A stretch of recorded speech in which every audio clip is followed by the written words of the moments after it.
Now, you're watching Human Talk Podcast.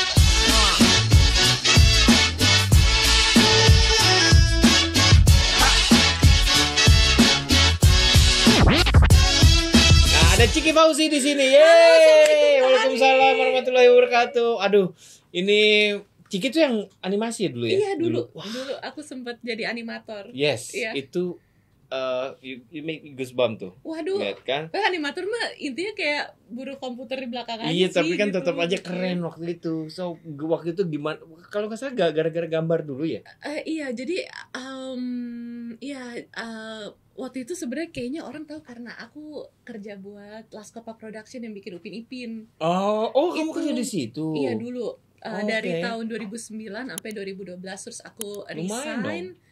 Lumayan sih, Lumayan 3 tahun, alhamdulillah. Terus aku resign, aku sempet bikin sama teman-teman di Indonesia, tapi emang bisnisnya susah, Kak. Masa sih sekarang bukannya animasi lagi Sekarang gila-gilaan gitu? ketika orang udah mulai aware gitu kalau NFT? animasi. Iya, Iya, benar. Terus Iya, tapi dulu tuh nggak gitu. ditinggalkan sekarang. Iya. Why? Oh my god. Hidup perlu disambung, Kak. Oh, benar sekali. Bagus sekali tuh. Oh, gue mau nangis dengarnya itu. Itu perlu disambung. Pada saat itu Exactly, emang good. aku ya udah berusaha realistis aja kalau terus mengusahakan yang kita suka tapi nggak gitu menghasilkan. Terus kan di situ What for? aku perempuan sendiri, yang lainnya kan cowok semua udah pada pengen nikah, membina keluarga, butuh income yang lebih pasti. Ya udah di saat itu ya udah oke, aku harus mulai switch juga mencari hal lain yang bisa aku lakukan dan menghasilkan. So, wah, itu kan switch-nya kan split second sebenarnya kan pada Iya saat banget. itu, ya nggak? Tapi untungnya dari aku pulang ke Indonesia 2012 kan itu Lo tadi itu di mana? Oh, Malaysia ya? di Malaysia. heeh. Udahannya kan tahun 2015. Nah, dari 2012 aku tuh udah mulai menggarap hal lain selain bikin animasi, Oh, kayak oke. bermusik dibantu Mas Iga Masardi buat album perdana aku. Oh, aku pernah denger, Deng. Aku pernah denger Iya, yang dari dulu. Iga ya. Sekarang lagi Ponakan album aku. kedua. Iga. Oh iya, Mas Iga. Iya, Berarti gitu. aku juga boleh jadi ponakan Nggak, Kak dia Ari. boleh deh. Oke. Oh, gitu ya, Berarti ya. Om Terus. Ari ya, aku manggilnya Kak Enggak, Ari. no. Maaf ya, Om. Oke, terus. Iya, Mas Iga baik banget waktu itu, kayak produserin secara sukarela gitu. Alhamdulillah. Terus sama aku dapat duitnya tuh dari ngemural. Oh, kamu mural juga. Iya, Oh, aku ya. mural artist. Kayaknya aku pernah dengar kamu sempat mural mana. Kebetulan kan aku di ruang rupa juga gitu. Kita di Ruru sempat mau ngajak Ciki buat mural Gudang Sarinah dulu sebenarnya. Kayak Waktu itu. Kak Sari White Shoes juga Yes. pernah cerita deh Iya, dulu. Iya, tapi belum sempet. sempet. Iya, sempat kita mau bikin project terus your name came up gitu. Aku udah mau waktu itu. Itu udah lama banget. Lama banget. Itu sebelum kita akhirnya pindah ke Jalan Durian sini Iya, gitu. kayak Kak Sari White Shoes pernah. Ya, so terus apa ya waktu kayaknya kan ya aku suka banget animasi gitu ya, Sing Your Name gitu. Wih, Itu yang dulu amazed sekali, yang wah gila Ciki Fauzi animator gila keren Padahal banget. nggak segitu sih. Ya kan, terus kan waktu itu kan ada nama-nama kayak Rini, bukan ya? Rini yang ngerjain Tintin. Iya bener, Kak Rini yang di aduh, aku malah inget hobinya naik gunung Mount Black. Iya. Dia bukan Weta kan? Bukan ya. Weta tuh di New Zealand. New Zealand, ada betul lagi sekali. Mas Roni Gani apa di Weta ya? Ada orang Indonesia di Weta. Wah, hebat sekali. Ada. Hebat sekali. Well, anyway, kan itu dilupakan. Secara split second harus berpindah aliran nih, gitu. Gimana waktu itu memutuskan kamu, kan namanya juga orang lagi berada di persimpangan ya, Iya. gitu ya gak? Ya harus mengorbankan yang ini, which you like, gitu. Tapi kan ada masa depan. Kalau kita main game RPG tuh mapnya belum kelihatan tuh, ya nggak? Map yang ini belum masih gelap nih, belum bisa. Kalau mau lewat ke sini kan harus udah ngelewatin satu level dulu. Itu gimana ceritanya kamu akhirnya buat lagu dan mural? Iya. Itu kan Oke. berbeda nih gitu.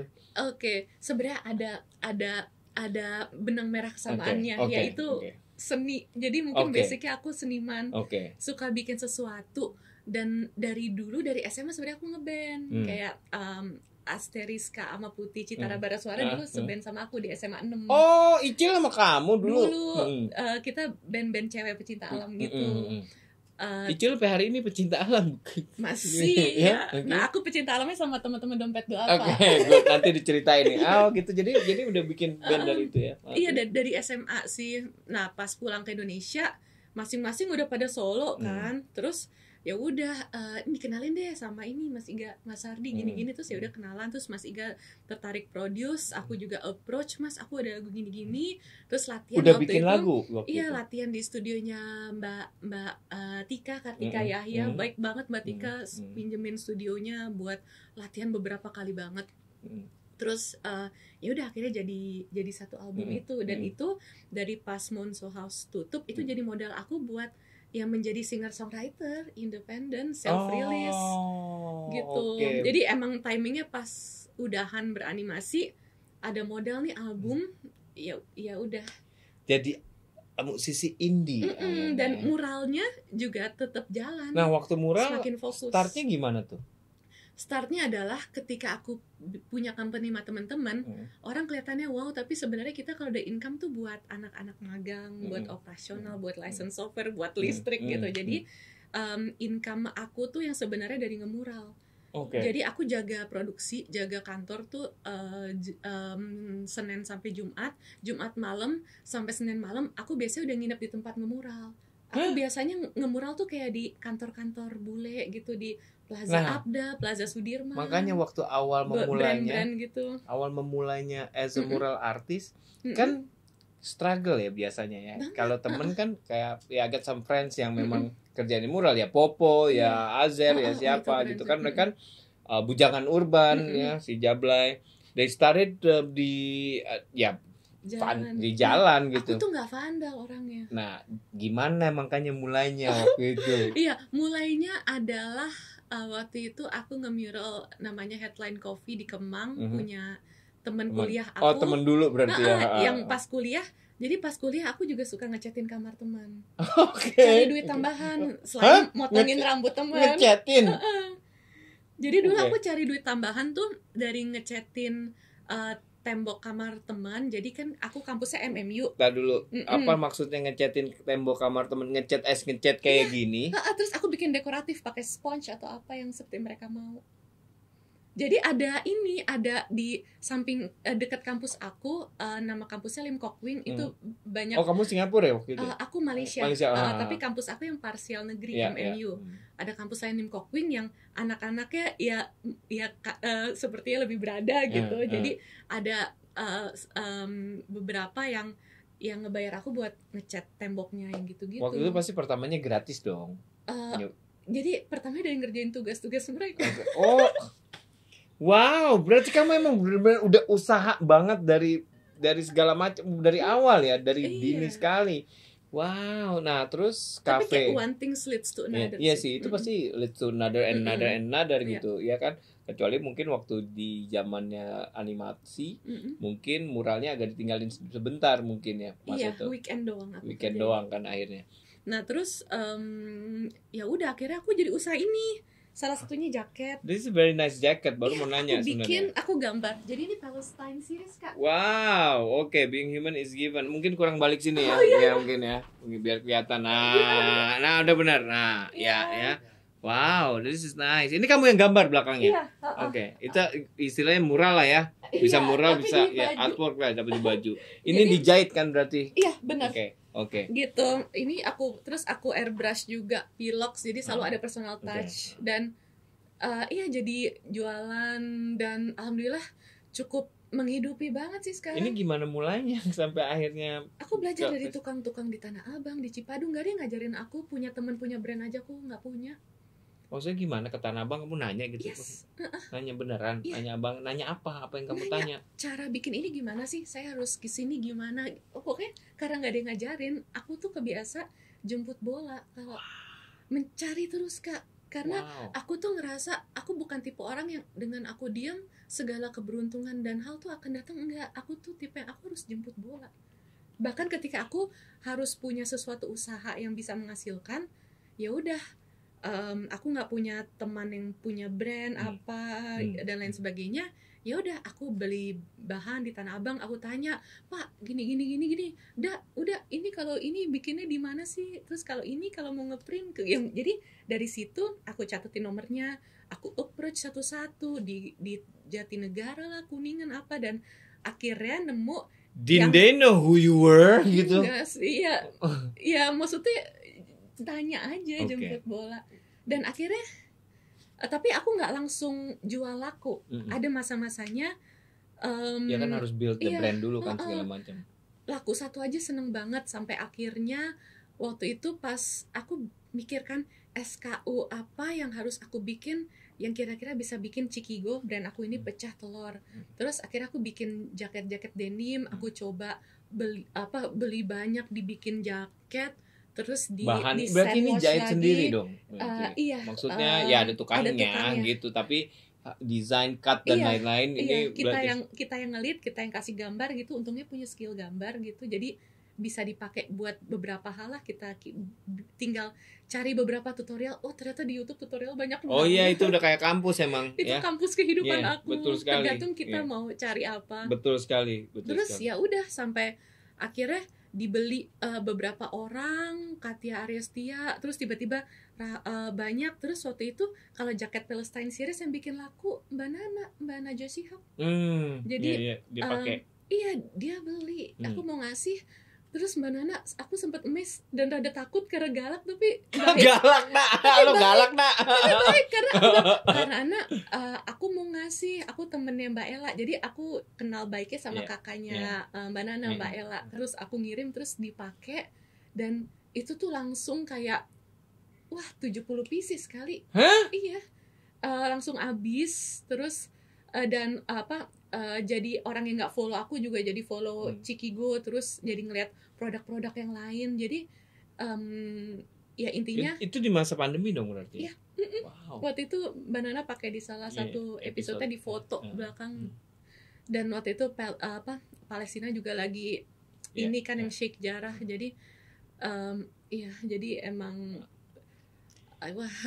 Tapi ini kalau dengar dari ceritanya Ciki ya, yang aku highlight, I mean, you're not somebody else yang gimana anaknya siapa gitu kan, you came from someone. Yeah, I know gitu, tapi kan siapa sih yang nggak tahu orang tuanya Ciki ini? Kita mesti banyak benar gini. Yang nggak tahu anak zaman orang, sekarang. Ini Mas Dini sama saya juga. Nah, cuma kan gini, Cik. Gini Cik, berada di sebuah satu keluarga yang ya cukup well known lah ya. Orang pasti mikirnya, dia sih karena anaknya si ini, dia sih karena si ini, dia kan begini anaknya, dia kan bapaknya ini, dia kan ibunya ini, dia kan orang tuanya ini, gampang lah. Cuma kalau dari dengar cerita kamu, you're doing it by yourself, you struggled gitu, dan orang banyak yang nggak tahu. Kayak zaman tadi waktu di kampus ngechat, nyari duit ngechat, bahkan dari kamu SMA juga udah mulai nyari duit sendiri gitu kan. Nah, aku kerja di salon SMA. Kerja di jadi apaan? Awal jadi nyapu, habis itu jadi motong. Pas sudah dipercaya, udah gain trust baru motong. Itu kan kadang nggak bisa bukan karena itu kan karena didikan yang benar kalau menurut aku. Karena didikan orang tua, karena kondisi lingkungan, karena kondisi segala macam yang kamu lihat, yang kamu rasakan, yang kamu harus hadapi gitu, yang membuat kamu kayak begini hari ini. Aku sih salut sekali ya. Apa yang bikin kamu waktu itu kayak nggak berasa you're anaknya seseorang itu gitu tadi? Karena apa yang buat? Enggak sih. Emang nggak pernah ada konsep itu. Karena kan ada kan, no I'm sorry gitu. Karena gini, ada orang-orang yang dari keluarga yang beruntung turun temurun akhirnya tetap jadi ya udah begitu terus gitu. Ya benar-benar istilahnya memanfaatkan kondisi keluarga. I gotta say that gitu. Tapi emang karena sebenarnya keluarga aku juga nggak segitunya. Itu apa yang bikin kamu jadi aja biasa aja. Ya tapi kan kamu you struggle bener-bener nggak minta tolong your mom, your dad gitu untuk kalau emaknya tahu dia nyapu di salon sih nyapuin bekas rambut, gue rasa marah kali ya gitu. Tapi orang tua aku tuh tegas. Nah. Ibu aku apalagi, maksudnya ibu aku juga dari keluarga yang struggle ya, dan mungkin buat beberapa orang kayak cukup keras, tapi kerasnya sekarang tuh aku makaku juga jadi nggak yang manja bener gitu. Itu dia hebatnya, makanya kan apa yang kamu rasain sebenarnya, you're not different with anybody else like us gitu atau gimana? Ya biasa aja sih, kayak hamba Allah aja udah. Wow, itu yang bikin amazed tau nggak, yang tetap you keep grounded gitu. Tapi aku mau mengakui sesuatu sih Kak. Aku tuh jujur, aku mengakui aku tuh privilege. Kan sempat ada tuh di sosmed orang mempermasalahkan privilege. Enggak, sampai ada yang privilege tapi enggak mengakui peran orang tua, pengorbanan orang tua. Jujur aku mengakui aku privilege, dan aku mengakui peran orang tuaku. Karena bagaimanapun sesusah-susahnya aku struggle, aku masih punya atap yang menaungi aku. Aku nggak ngekos, aku masih tinggal numpang di rumah orang tua.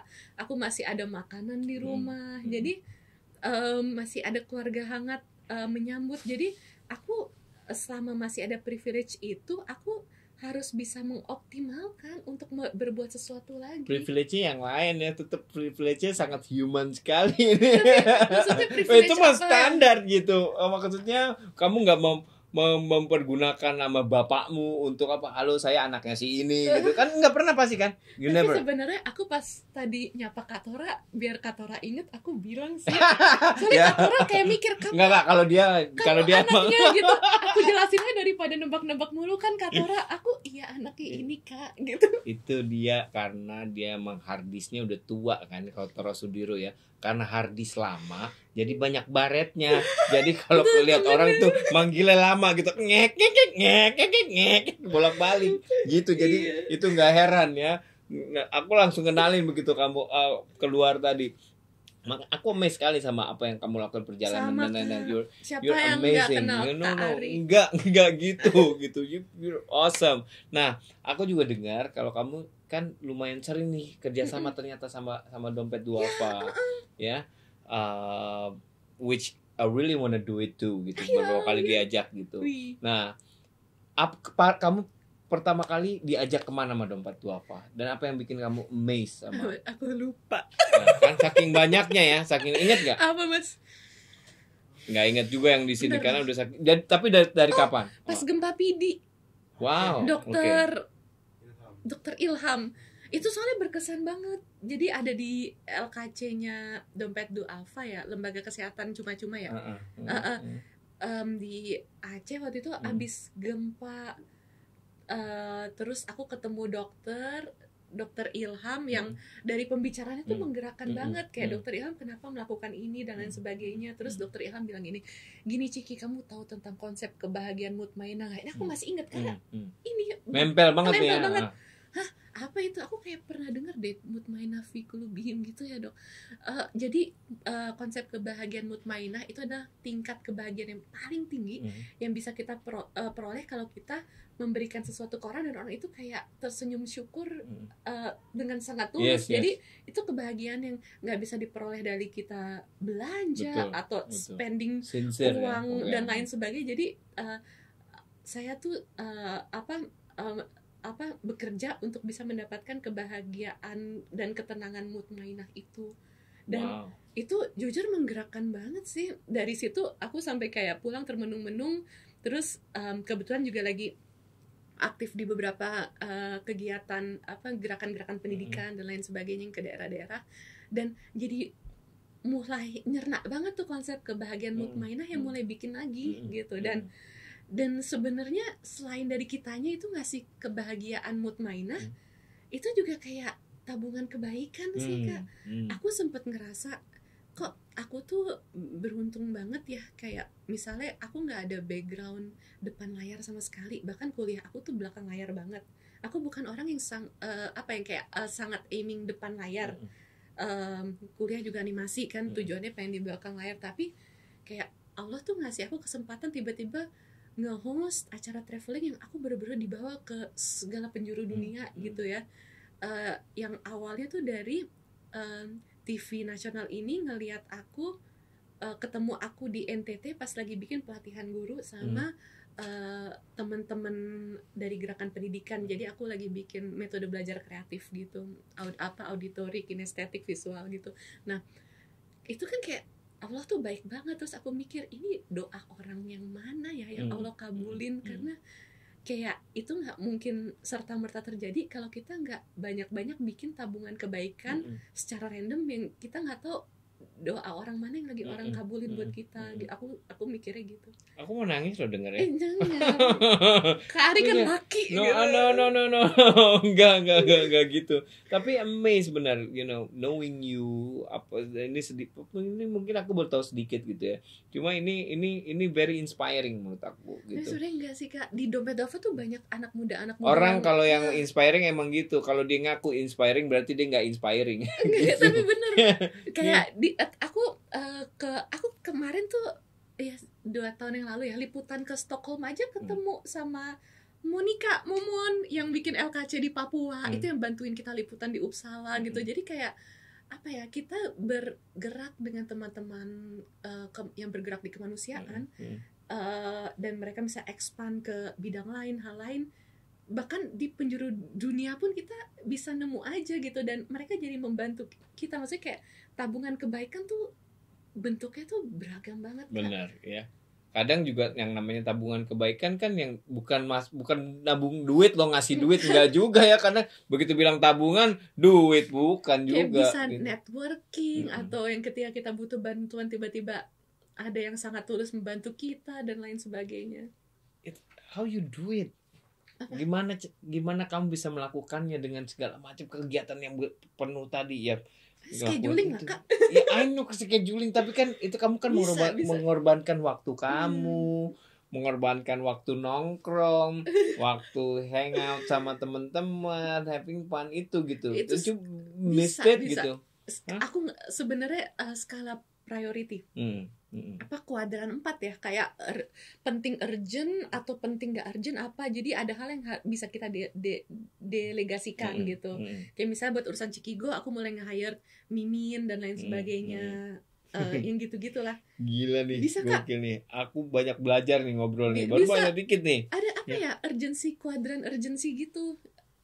Jadi skala prioritas pemilihan mana yang mesti dilakuin duluan, tinggal bikin chartnya. Scheduler gitu. Jadi kerjain yang urgent dan penting. Kalau yang lainnya kalau bisa delegasiin gitu. Kalau yang nggak penting bisa dikerjainnya nanti malam gitu. Ya. Nah, terus kegiatan sama Dompet Duafa apalagi yang kamu suka ikutin? Kan banyak nih. Mungkin banyak teman-teman yang juga pengen tahu gitu apa aja sih, karena kan Dompet Duafa banyak nih. Iya kan bisa ikut Dede Volunteer juga, kan aktif. Terus kemarin juga sama teman-teman di MC-nya, Disaster Management Center. Kayak 1-2 tahun yang lalu ya, yang di posko Tambun banjir. Setahun yang lalu. Sampai 2 tahun. Aku kayak udah kecampur. Saking kebanyakannya nih, makanya kebanyakan kegiatan tabungan kebaikannya nih. Ini nih.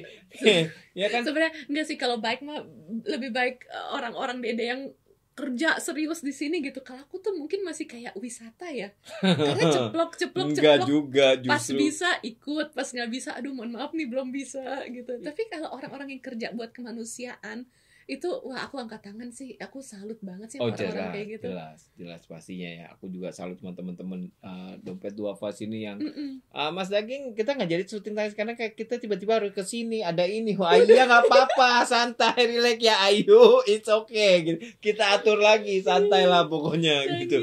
I'm amazed with them pastinya. Cuma with you also yang ya itu tadi keren. Yang aku bilang kamu pasti juga mengorbankan sebenarnya. Mungkin kamu nggak berasa mengorbankan but for us, buat orang-orang yang ngelihat gitu, itu kan sebenarnya kamu mengorbankan sesuatu, your time mostly, ya kan? Nah, kebetulan banget kan sekarang mungkin Ciki juga udah tahu kalau di Dompet Duafa saat ini kan lagi campaign yang namanya Humanesia ini ya. Ada kado akhir tahun gitu kan, ini yang bisa dilakukan sama teman-teman gitu ya. Very good. Aku pun baru tahu sama apapun yang dilakukan sama Dompet Duafa tadi. Diceritain ada sekolah yang ternyata beasiswa semua itu yang Smart Excellencia ya. Yes, Smart Excellencia. Aku sama Tora begitu ceritanya, hah? 5 tahun. Di daerah kan juga ada sekolah tapal batas apa. Tuh. Banyak banget yang Wow. di daerah. Iya, itu di ini ya. Apa yang perbatasan Malaysia tuh? Perbatasan Malaysia sama Kalimantan. Di hulunya. Wow. Nunukan. Nunukan. Iya, pulaunya kan. Oh, Pulau Nunukan yang dulu tempat jadi sengketa ya. Berarti ya. Mm-mm. Antara Indonesia Malaysia Iya, waktu itu. Nah, sekolahnya banyak sih. Jadi aku tuh ngelihat teman-teman Dedi bekerja, aku jadi makin yakin zakat sedekah ke sini. ya, Karena betul. kelihatan real Ya, ya. hasilnya, Aku juga tadi begitu ceritain, wah semoga pemberdayaannya. apa yang aku donasikan ke sini jalannya ke situ itu keren banget soalnya gitu. Iya benar. Dan selain itu pemberdayaannya sih. Ya, Udah ya. pernah cobain buah-buah dari pertaniannya Dompet Duafa nggak? Aku nggak makan Asli, buah tapi aku dikasih beras. Maaf. Aku nggak makan buah, aku nggak doyan gitu. Oh, Aku cuma doyan 5. apa Kak? Apel, anggur, jeruk, tapi malas ngupasnya. Jadi mendingan orange juice aja. Ya ampun. Bangkuang semoga itu dianggap buah ya. Bangkuang buah apa Buah. sayur? Aku nganggapnya sih buah. Buah Ya, dong, karena dia seger. tukang rujak. Ya enggak? Walaupun itu sebenarnya umbi-umbian, akar, ya kan?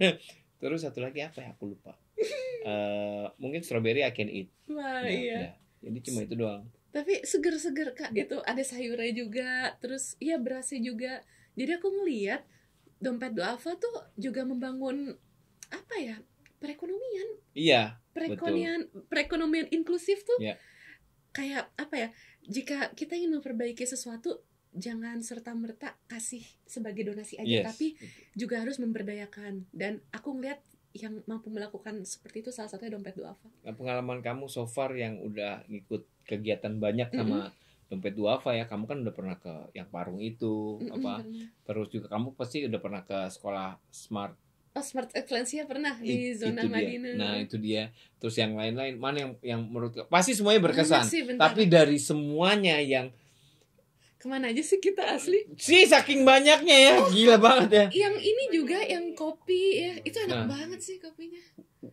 Which one yang menurut kamu ini apa ya yang paling nempel, you learn a lot buat bisa diambil, pasti semuanya Iya, bisa iya. buat diambil buat kehidupan gitu ya, untuk jalan ke depan.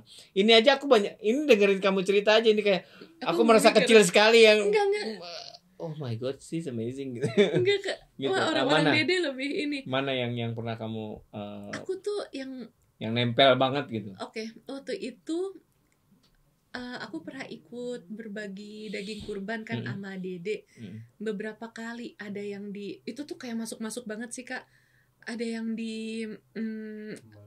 bukan apa yang itu pulaunya tuh Katolik semua, tapi ada masjid berdiri dan muslimnya jadi ngumpul di sana, ada listrik, ada Pak Abu, Ronting. ronting, ya, Di mana tuh? ya itu dia, orang pada nanya, orang taunya ruteng. Kayak aku punya teman, Ruteng NTT dong. iya itu jadi ruteng naik.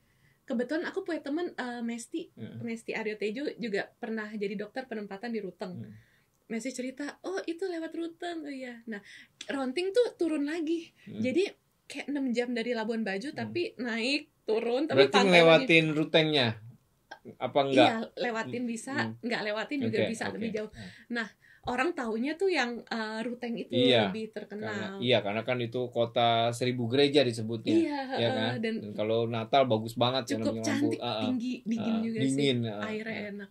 Nah, ronting tuh iya nggak begitu sama sekali sih. Tapi surprisingly di situ waktu itu aku Idul Adha di sana, ke sana terus itu malamnya kan itu nggak ada listrik, tapi ada kayak genset terpusat yang di masjid jadi penerangan gitu. Jadi kita tuh buat penerangan sebelum Idul Adhanya itu kayak mau tawuran kampung gitu Kak, pakai obor sambil takbir, itu seru banget. Anak-anak lari, aku berasa kayak mau tawuran, lemparan api, tapi itu kayak memorable banget buat aku. Terus obornya kita tancapin di pantai, anak-anak lari-larian apa. Nah besok paginya karena aku lagi nggak sholat, aku jalan-jalan aja di luar gitu. Terus aku ngobrol sama yang ngejaga keamanannya atau polisinya gitu, namanya Pak Andreas yang ternyata Katolik gitu. Terus iya kami di sini saling menjaga. Jadi kalau ada berita-berita di kota atau di TV yang membentur-benturkan ketidakharmonisan, sebenarnya itu tidak terjadi seperti yang kami alami. Pak Andreas ngomong gitu. Ini Muslim sholat kami jaga gitu, karena emang majority di Flores itu kan Katolik. Betul. Muslimnya ngumpul di Ronting, dan itu karena ada masjid yang dompet duafa jaga. Jadi itu yang reparasinya paling cepet, crowdfunding paling cepet ya. Karena juga dari story-nya juga kuat dan bagus, dan itu memang dibutuhkan banget sih buat masyarakat di sana. Dan itu kayak oh my god gitu. Jadi menurut aku gak tau ya, menurut aku ya Kak, sebagai seorang Muslim, kita kan ya sebaiknya memperlihatkan keindahan Muslim. Exactly. Bahkan ke orang-orang yang tidak membaca Al-Quran atau bukan Muslim lewat akhlak kita. Betul. Gitu. Betul. Dan aku melihat itu yang dilakuin teman-teman Dede. Bahkan buat ke orang-orang yang nggak Muslim aja tuh juga dapat daging kurban gitu di daerah-daerah yang emang yang kelilingnya tuh bukan Muslim. Jadi kayak syiar kebaikannya tuh kayak apa ya? Rahmatan lil alamin ya, bukan hanya rahmatan lil musliminnya tuh kerasa banget sih ketika bergerak sama teman-teman Dede itu. Mereka emang gawat sekali, kadang-kadang suka out of the box. Iya. Karena waktu aku diajak pun aku sampai kamu nggak lihat Instagram saya isinya apa ya gitu. Enggak, Mas Daging pokoknya lalala gitu, terus mereka yang ngajak yakin, karena aku lebih takut nanti dompet duafanya kenapa-napa karena I'm gonna be there. Dedi sama Ayu yang pertama kali ketemu. Mereka santai aja kan. Iya, makanya ini menyenangkan sekali gitu, amazed gitu. Ini benar-benar apa ya? Tapi balik lagi nih ke kamu nih. Ngapain sih Cik? Orang pasti nanya, kamu ngapain sih ada di situ? Kamu kan tetap mikirnya orang-orang itu you're someone else gitu. Kamu beruntung, kamu punya banyak privilege gitu. Ya tadi kamu udah terangin sedikit, kamu juga sebenarnya nggak salah juga menurut aku kalau punya privilege. Ya, tapi digunakan dengan buat kebaikan, which you do gitu. Tapi ngapain sih Cik? Waduh, tapi asli deh Kak, hidup tuh berputar ya. Aku nggak tahu sampai kapan aku dapat privilege dari orang tua yang memberikan atap, kasih sayang yang cukup dan lain sebagainya gitu. Jadi ya selagi kita diberi kemampuan yang banyak untuk bisa membentang banyak kebaikan, kita gunakan itu sebelum nanti diputar lagi sama Allah. Betul. Nggak tahu, aku ngerasa kayak hidup tuh nggak ada yang selamanya sih. Jadi selama kita dikasih kemampuan untuk bisa melakukan banyak hal baik, just do it. Kita nggak tahu kapan lagi kita tidak diberi kemampuan seperti itu. Tuh kan, mau nangis saya ini pulang dari sini. Bukan gitu ya, Kakak. beneran. Saya mau nangis selesai dari sini. Bye bye. Mungkin ini putih semua ya, tapi ilmunya jauh dibanding Asli ini. enggak. Man. No, I learned a lot. Beneran, aku belajar banyak banget dari obrolan ini. Gawat sekali ini, Cik. Coba ketemu sama anak-anak muda Dede kayak Fatur gitu kan, dia. Iya. Wah, itu banyak banget yang aku bukan apa-apa deh Kak, bener. Pastinya, tapi ini I'm very honored punya kesempatan ngobrol sama kamu, dan aku aja sampai kaget. Wow, ini kita benar-benar baru pertama ya kita bertatap muka ya, Siapa Cik yang ya. tak kenal Ya, Kakak no. Ari? Tapi ini aja aku kaget juga. Wah, ngomongnya begitu halus, begitu humble dan lain-lain. Oke. Padahal biasa aja sih. Anyway, ini kembali ke soal apa namanya? Ini kamu teman-teman bisa melakukan satu kegiatan ya, mendonasikan ya, memberikan ya, mungkin walaupun kita berada di zaman yang susah sekali lagi ya, yang saat ini kondisi tidak menentu, tapi kan kita tahu ada juga orang-orang yang beruntung ya, dan keberuntungan ini alangkah baiknya kalau bisa dibagi ya, siapa tahu kan yang lain juga bisa merasakan keberuntungan kalian dan akhirnya malah jadi beruntung juga gitu ya. Contohnya buat insan muda juga, jangan lupa kalau ingin berkolaborasi kebaikan, ini bisa langsung mendonasikannya ke rekening yang di bawah ini, atau scan QR code yang ada di layar, atau lewat kanal donasi.dompetduafa.org/kado akhir tahun. Kamu punya rencana nggak mau kasih kado akhir tahun ke siapa dan mau buat apa? Belum ada sih, tapi mungkin ada. Mungkin ada. Ya kan sekarang Ke teman-teman orang-orang yang banyak membantu aku dan support pastinya. Oke, Cikigo. Startnya dulu siapa aja? Pertama banget waktu start. Aku dibantu sama satu teman aku megang finance yang aku ketemu juga dari teman-teman gerakan kemanusiaan gitu. Berapa orang dulu pokoknya waktu start banget nih? Berdua doang. Iya. Sekarang sekarang berempat, dan surprisingly dua mimin aku itu juga relawan gerakan kemanusiaan. Hebat sekali ya. Jadi ini Cikigo tuh lucunya produk-produknya tuh mission driven, kayak ini tuh buat buat penyediaan air bersih di Palestina. Wow. Terus ada produk yang kemarin buat rumah harapannya Kak Melanie Subono.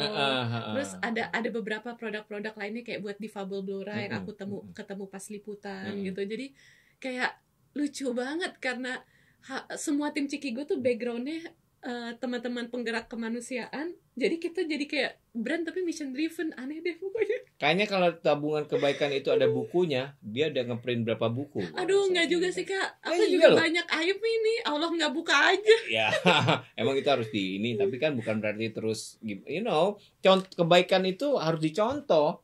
Pastinya, you're very inspiring person. Aduh, menurut sebenarnya aku. makasih Kari, Ya. walaupun sebenarnya B aja sih. Enggak. Ini pokoknya aku seneng banget bisa ketemu akhirnya, bisa ngobrol sama Sama-sama. Ciki dan segala macam kegiatan. Mungkin ada teman-teman yang mau lihat, kalau mau lihat Cikigo di mana? At cikigo.id. Instagram. Iya, Instagram. Any YouTube, website or whatever? Enggak sih, check outnya di e-commerce kita aja. Ada di link tree-nya. Itu bagus banget juga. Well, anyway, Ciki, terima kasih banyak. Sama-sama, Kari. Aku belajar banyak banget nih dari kamu. Sama lah dirimu. Gokil sekali. Ya, mudah-mudahan kita bisa ngobrol lagi. Insya Allah. Ciki juga bisa sharing lagi yang lebih banyak lagi buat teman-teman semuanya ya, insan muda.